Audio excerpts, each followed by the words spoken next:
Britain की महारानी Elizabeth की मौत के बाद उनके बेटे चार्ल्स फिलिप ऑर्थर जॉर्ज, जिन्हें लोग चार्ल्स के नाम से जानते हैं, को इंग्लैंड का अगला राजा घोषित कर दिया गया है और इंग्लैंड के नेशनल एंथम को गॉड सेव द क्वीन से बदलकर गॉड सेव द किंग भी कर दिया गया।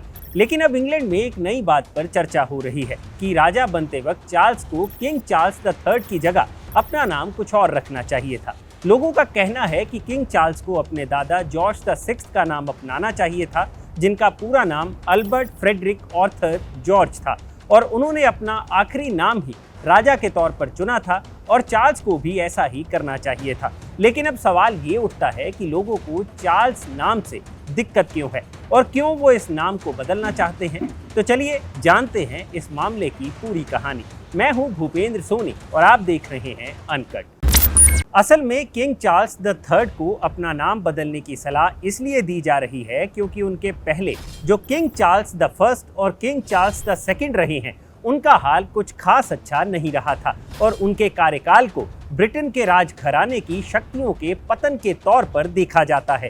किंग चार्ल्स द फर्स्ट की बात करें तो उनका कार्यकाल 1625 ईस्वी में शुरू हुआ था, लेकिन फिर उनके ही काल में ब्रिटेन का रॉयल परिवार थोड़े वक्त के लिए सत्ता से बाहर हो गया था। यही नहीं, फिर उनके काल का अंत उनके सर कलम से हुआ था। जी, किंग चार्ल्स द फर्स्ट का सर कलम किया गया था, लेकिन ऐसा क्यों किया गया?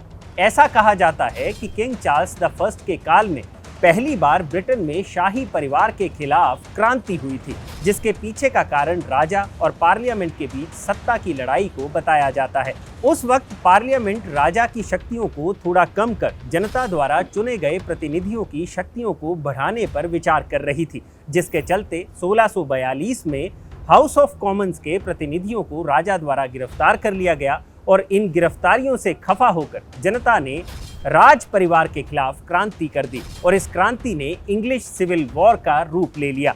ये क्रांति खत्म हुई पार्लियामेंट के नेता ओलिवर क्रोमवेल की जीत के बाद, जिसके बाद किंग चार्ल्स द फर्स्ट को राजद्रोह का दोषी पाया गया और 1649 ईस्वी में लंदन के पार्लियामेंट स्ट्रीट के पास बैंक्वेटिंग हाउस के सामने उनका सर कलम कर दिया गया। किंग चार्ल्स द फर्स्ट की मौत के बाद उनका शासन 11 साल तक पार्लियामेंट के अधीन रहा, जिसे ओलिवर क्रोमवेल ने चलाया। इस दौरान किंग चार्ल्स द फर्स्ट के बेटे किंग चार्ल्स द सेकंड को 11 साल तक ब्रिटेन से बाहर विस्थापित जीवन बिताना पड़ा। 1660 ईस्वी में ब्रिटेन में जब दोबारा राजसत्ता लौटी तब उन्हें राजा बनाया गया, लेकिन अब वक्त बदल चुका था और राजा के पास कोई खास शक्तियां नहीं रही थी। उनके काल में और कई ऐसे रिफॉर्म्स लाए गए जिनके अनुसार राजा को जनता द्वारा चुनी गई पार्लियामेंट का निर्णय मानना होगा। राजा सिर्फ अपने हिसाब से कानून नहीं बना पाएगा।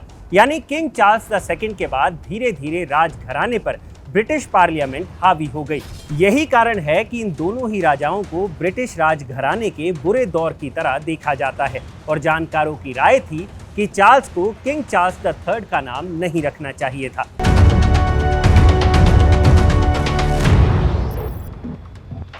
आपको ये वीडियो कैसी लगी हमें कमेंट बॉक्स में जरूर बताइएगा और अनकट को फॉलो करना मत भूलिएगा।